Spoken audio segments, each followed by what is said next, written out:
And hi everyone, Jim Knox along with Candace Kruger, and welcome to the premiere edition of Best Docs Network featuring Forest Park Medical Center. That's right, Jim. We are so excited to have a whole show dedicated to the Forest Park Medical Centers. From staff and surgeons to technology and techniques, Forest Park has brought together the best of the best to create top-notch, full-service acute care hospitals. Yeah, very exciting, and right now, let's bring in Kelsey Reich, who's going to introduce our first doctor. Kelsey. Thanks, Jim. We're here at the beautiful Forest Park Medical Center in Frisco, and for those suffering from allergies, Dr. Colin Perro is the one that can help.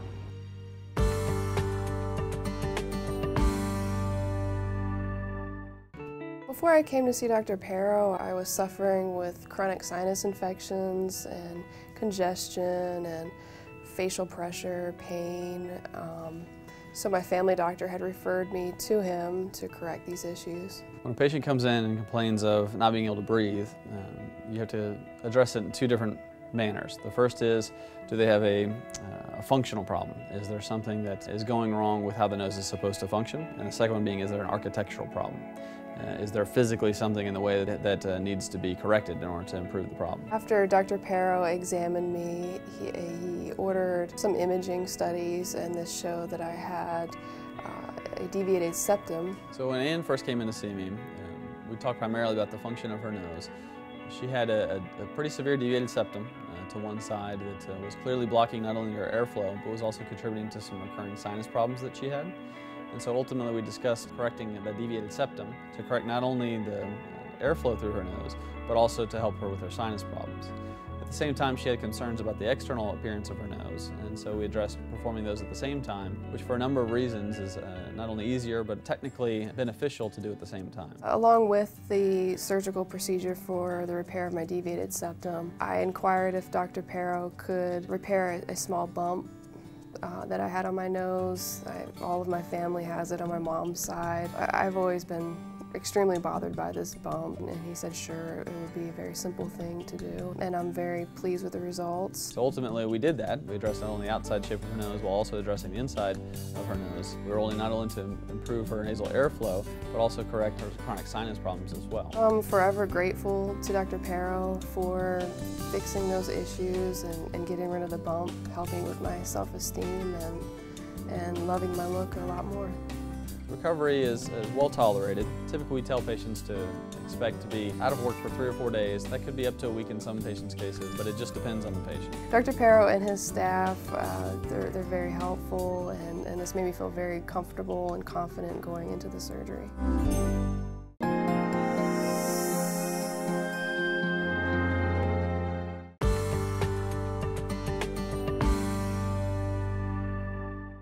Here are stages of cancer. Basically, stage is just a way of classifying how far the cancer has spread. And every disease type has their own way of staging things. So the staging for breast cancer is not going to be the same as staging for ovarian cancer, obviously, because it's completely different diseases. But that's generally what we're trying to do, is trying to get an idea of how advanced the cancer is. And once we know how advanced the cancer is, we can generally give people an idea of what the prognosis is. That's ultimately what's important. You're not so much worried about stage, you're more worried about, are you going to be able to cure this? So, and stage kind of gives us an idea of what the cure rate would be. For gynecologic cancer, after surgery and what we call adjuvant therapy, and adjuvant therapy will just be either chemotherapy or radiation after surgery, patients undergo what we call surveillance. Surveillance is just a fancy term for keeping a close eye on things. Typically, we have the patients come back in to the office anywhere from every 3 to every 6 months for an exam and blood work. We want to keep an eye on things to make sure that the disease doesn't come back. Chemotherapy is just a fancy term for medical therapy. Traditional chemotherapy is an IV infusion. So just like if you were to go to a hospital, you get an IV placed, and these are medications designed to help kill cancer cells. And for the most part, the way I describe it is it's very expensive, very well thought out poison. And it's poison that's designed to help kill cancer cells before it causes too much damage to normal cells. Length of treatment depends on the type of cancer the person has and the treatment option that they decided for. But usually it's about a 18-week treatment course. There's a number of trials that are ongoing through our research division that's based out of Mary Crowley here in Dallas. We have a number of clinical trials open for not just gynecologic tumors, but also breast cancers and multiple other disease sites. We have targeted therapies. We also have tumor-specific options, such as vaccines. So a lot of these tumor vaccines are created at the time of surgery, where samples of a person's tumor is sent to a lab, and this lab creates a vaccine targeted specifically against that person's tumor. That's something that's under clinical trials here in Dallas that I'm very actively participating in. If you've had a doctor help change your life, we'd love to hear about it. Send us an email at info@bestdocsnetwork.com. Best Docs Network featuring Forest Park Medical Center. Forest Park Medical Center, extraordinary in every way.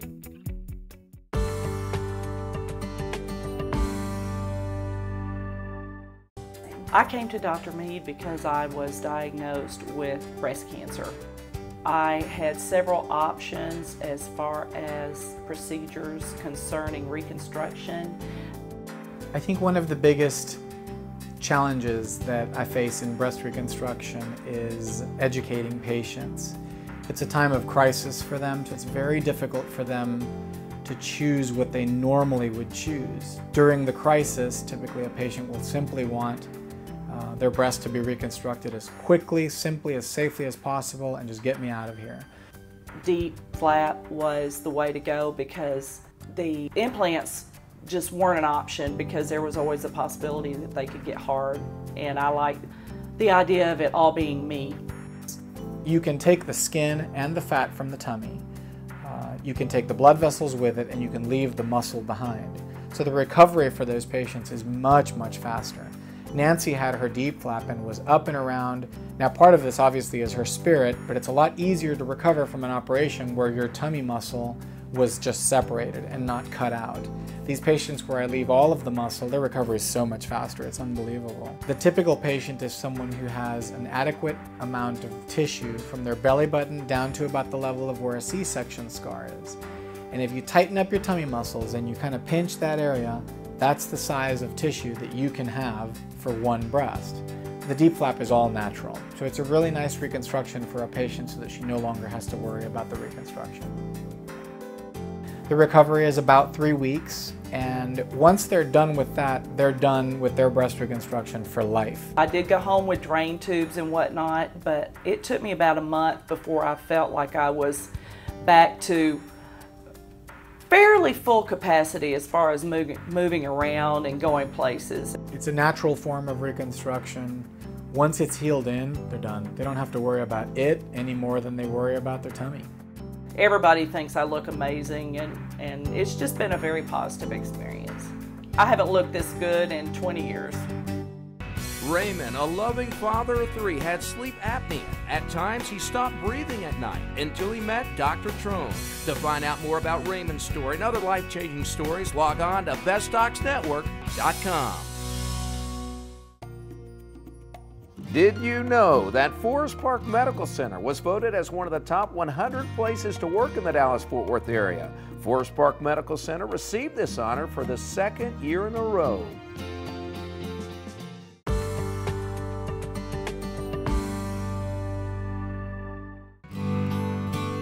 I was 342 pounds at my largest weight and was diabetic on insulin before my surgical procedure, the Duodenal Switch.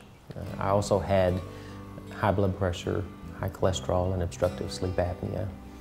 I was on, at my peak, 9 medications. The Duodenal Switch is a sleeve gastrectomy in which you remove about approximately 2/3 or a little bit more of the stomach, but you, instead of removing it in a horizontal plane and removing the valve at the bottom of the stomach, you make the staple line in a vertical plane, maintaining the valve at the bottom of the stomach, and then you divide the small intestine, which is the duodenum, just below that valve, and that's where the term duodenal switch comes from. You basically divide the duodenum and switch in the ileum, which is a lower part of the small intestine. I was at a point in my life where I was well over 100 pounds overweight, and so statistically speaking, diet and exercise less than 5% success rate. And so I knew for me, it would take a surgical procedure to lose the weight permanently. And he's just had really good results. He's also become a great advocate of the surgery. After I did his surgery and after he started losing weight, I started getting a steady stream of his patients coming to see me.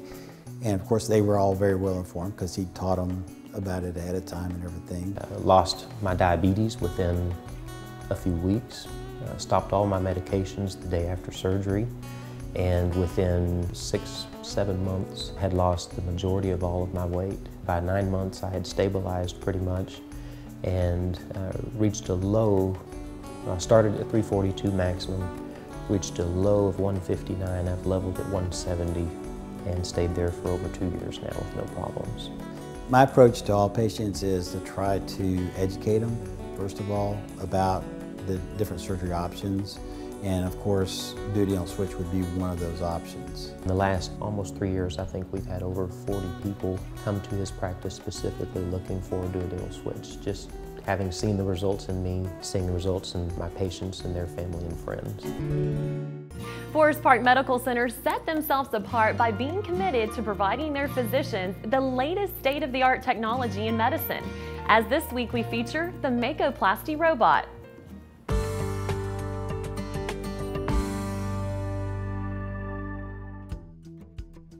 The Makoplasty is a robotic adjunct for joint replacement. It's good for inside of the knee, the outside of the knee, or combined inside in what's called patellofemoral or underneath the kneecap arthritis. It's relatively advanced technology that helps increase the precision of the surgeries that we do.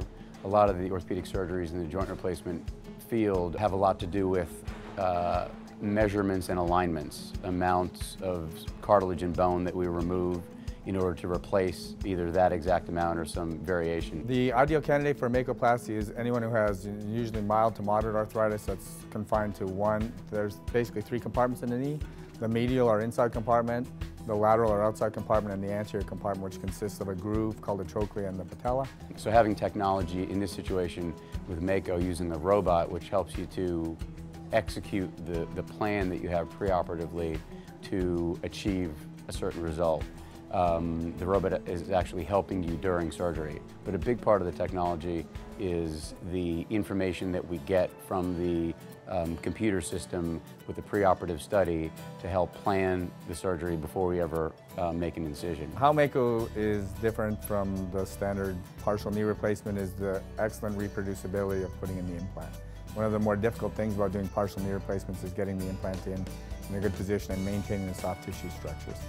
The way the Mako system works with the CT, we do a CT scan and it tells us we can set exactly where we want our resection level to be, the exact angle of the implant, and it's 100% reproducible from our plan based on the CT scan. It's impossible to have that done any other way than with the robotic surgery. It will literally stop you from making a mistake. Overall, Makoplasty knees are a significant improvement on a partial knee replacement that we've done for many years, and because it's done better and more precisely, it allows us to open up to a larger potential group of patients and get better short-term and long-term results.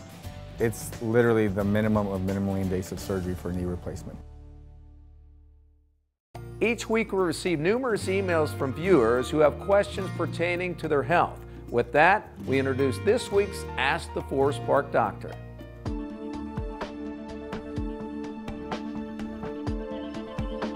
Jennifer has a question for Dr. O. Her question, she's been diagnosed with HPV. What does that mean? So I see a number of young women in my practice who come to me with an abnormal pap smear showing HPV changes, and this has these patients extremely concerned because they feel like they have been exposed to a, quote, sexually transmitted disease. Part of what I tell my patients is that the HPV virus is endemic in the population, that it's present in most people who've had sexual intercourse. For the majority of these patients, it doesn't create any issues. The body sees it and it clears it or it isolates it, and so it doesn't create a lot of problems. For a small percentage of patients, it can create abnormal pap smears, but even these abnormal pap smears can be very readily handled and treated non-invasively as long as the people keep up with their exams.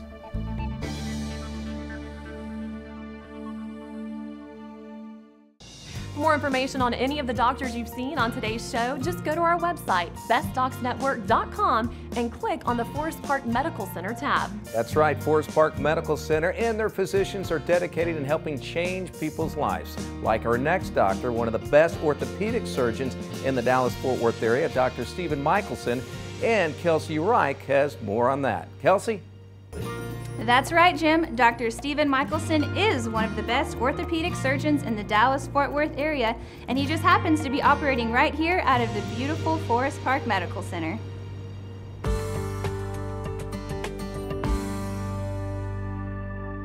In this community that is growing rapidly, very young, growing population, sports injuries are just everywhere. I was at my football practice and I played quarterback. I was throwing the football and I ended up hitting one of the linemen's face masks and my thumb just didn't feel good. I've come to see Dr. Michelsen for my left wrist being broken, tendonitis in my right elbow, and I dislocated my left pinky. So I've been in here quite frequently. With Brock and Brady, I see them quite frequently. They're great kids, they're competitive. Sometimes it has been an acute injury, broken fingers and thumb, but sometimes it's a overuse situation. We can come here for anything, even that's just a worry. Sometimes it's just the emotional part where you think you heard it, but when they tell you you didn't, it feels better. It's very comforting when Dr. Michelsen talks directly to you because you know he's trying to help you. I think it's important to involve the patient in the discussion, to try to help them understand because they're so focused on, I want to play in that game. But in the long term, I try to help them understand how the bone heals and how the body works, the potential problems they can have because of it, and try to carry them through that. He's just like a friend that knows how your bones work, how your muscles work, and you can just come to him for reassurance. It's just really comforting to know someone knows what to do when you don't. My thumb is 110%. I can move it even a little more now. After all the treatment and what they told me to do, it's perfect. A key ingredient to the success of Forest Park Medical Center is their exceptional nursing staff. And one of the reasons why they're so successful is the high standards set by Forest Park Medical Center.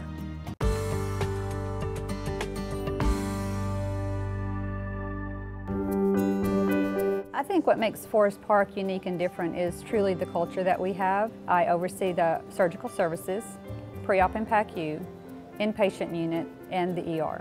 We are a family here. All the directors know each other. We know each other inside and outside of the hospital. We know how to work well with each other. A lot of places present that they have the patient care and the employee satisfaction in their culture, but when you walk into Forest Park, you feel the difference. And our nurse-to-patient ratio is a lot less than any other facility in the area. And our directors over our units are very passionate about what we do. I have staff that come from large trauma centers, and they've wound up here at Forest Park either by a friend that referred them or they saw our billboards, and they all say to me, I'm so happy to be here. I'm so happy that you care about me being here. Since we're a physician-owned facility, the physicians that are here are very involved in the care and in the decisions that we make down to the inpatient level. We have excellent patients, we have excellent physicians. Our administration here at Forest Park really appreciates and shows us how much they appreciate us, not in big ways, but in small ways every day that really make the difference in a place that you want to work.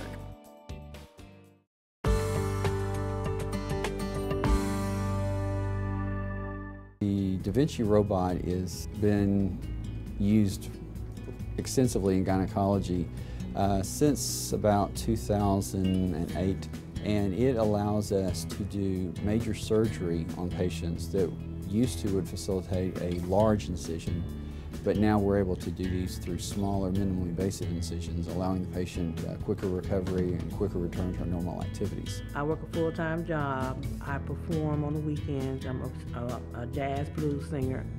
The recovery time seemed to me to be a little bit more because of the weight issue. But the robotic procedure kind of lessens that fear.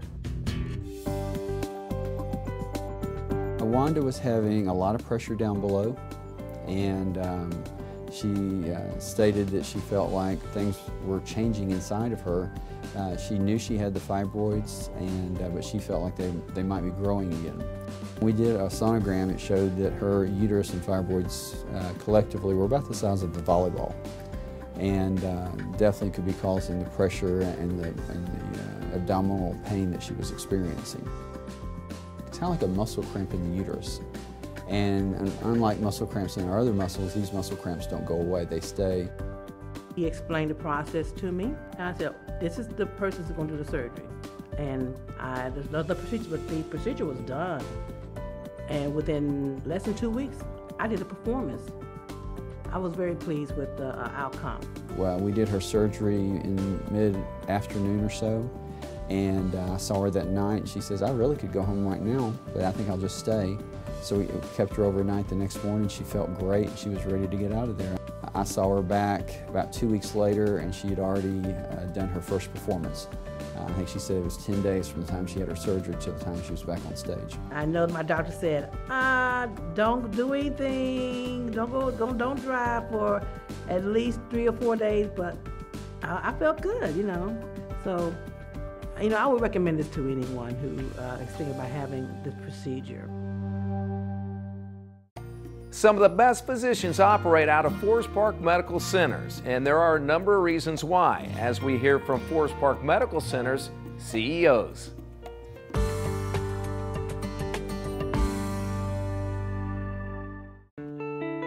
The things that make Forest Park unique are our focus on what's best for the patient and what's best for the physician. We're different in many ways than other organizations because our physicians are our owners, they are our bosses.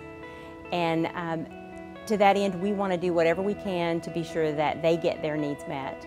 We're here for them, they're here for their patients. And working together, and we're not fighting a bureaucracy, we're not fighting a corporate office that's not even in the same state as us sometimes. We're making what's best for this hospital at this moment at that time. We don't have to wait, and that's what our physicians like, immediate results. As new things become available, like the Mako robot, some of the new technologies, Forest Park's very quick to want to be a part of those things. If that's something that our surgeon wants or feels like would benefit his patient population, we're willing to do that for them. And that's exciting to have an organization that leaps forward that quickly. It is just very much more collaborative. They're very involved in their choice of equipment. We try to involve them in any major decisions so that they feel that they have a buy-in to this, they're part of it. One of the physicians said to me the other day, I feel like I've worked with this team for years because they just got the flow down. It just works. If you've had a doctor help change your life, we'd love to hear about it. Send us an email at info@bestdocsnetwork.com. Best Docs Network featuring Forest Park Medical Center. Welcome to the 21st century of cutting-edge medicine. Forest Park Medical Center.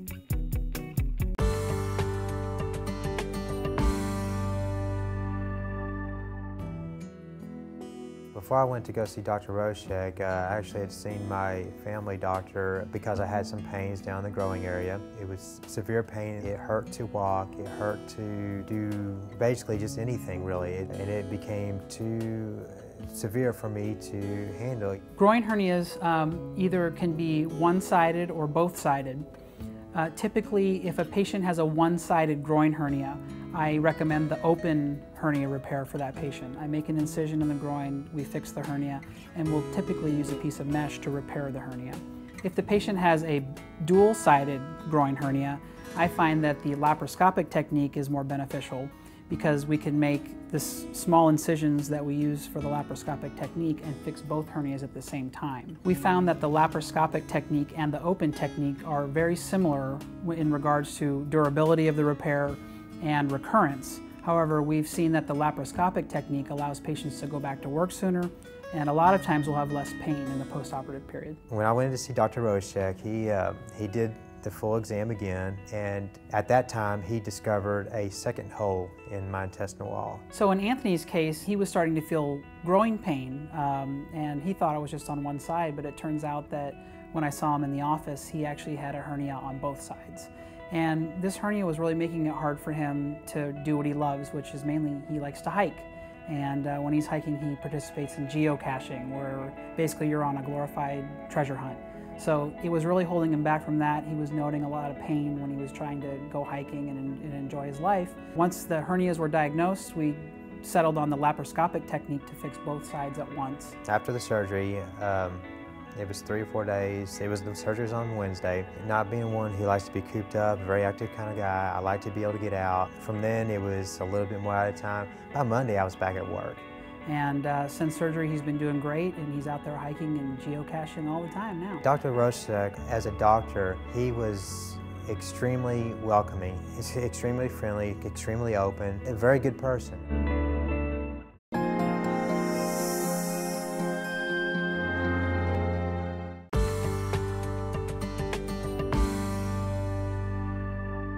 Gavin has a bilateral cleft lip and palate. So he was born where the lip and the nose and the roof of the mouth didn't form properly. And because of that, it makes feeding and speech and overall activities of daily living, even for an infant, somewhat difficult. We found out he had a bilateral cleft lip, and so Matthew started researching. And he found Dr. Genecov. We met with him before Gavin was born, and he talked us through all the steps and made us feel better about us having a child with cleft lip and palate. A cleft lip occurs approximately 1 in 700 live births. The bilateral cleft lip is probably about 1/3 to 1/4 of all cleft lip and palate anomalies. So you'd probably say maybe 1 in 3,000 live births come out like Gavin. So if you think about how complex we are, and you take a sperm and an egg and you put them together, and at the end of 9 months you've got a beautiful baby, it's amazing a whole host of other things don't happen more often. And so this is just all the cells trying to get where they're supposed to be during that developmental process, and sometimes it just doesn't go properly. I felt really confident in Dr. Genecov. I was scared. I didn't want my baby to even be put under. It was nerve-wracking. But after the first one, seeing Dr. Genecov right after surgery, letting us ease in our mind, saying everything's okay, seeing the results, the next 2, 3, 4 surgeries that Gavin had, and the results that we saw, it just eased us, and I wasn't afraid to take him into the hospital anymore. The etiology or the cause of these types of anomalies is somewhat unknown. And we do know that smoking, dietary issues or deficiencies, especially B12 folate deficiencies when you're pregnant, can contribute to it. But really, that lip is formed by 8 weeks of age. And then once the development occurs, it's just about growth. He's just a great doctor. He just held our hand through the whole process and just was great. I'm so glad we picked him. If you go to the website, you can see all the miraculous surgeries he has done, and I think they just speak for themselves. He's a really pure and genuine guy. That will do it. That'll wrap up our premiere edition of the Best Docs Network featuring Forest Park Medical Centers. With unsurpassed service, exemplary care, and the highest quality medical facilities, prepare to have your expectations exceeded. Exactly right. For more information of any of the fine doctors you've seen on today's show, head to our website, bestdocsnetwork.com, click on the Forest Park Medical Center tab. And as always, if you have a question or comment for us, we'd sure love to hear from you. Send us an email at info@bestdocsnetwork.com. So long, everyone. We'll see you next week.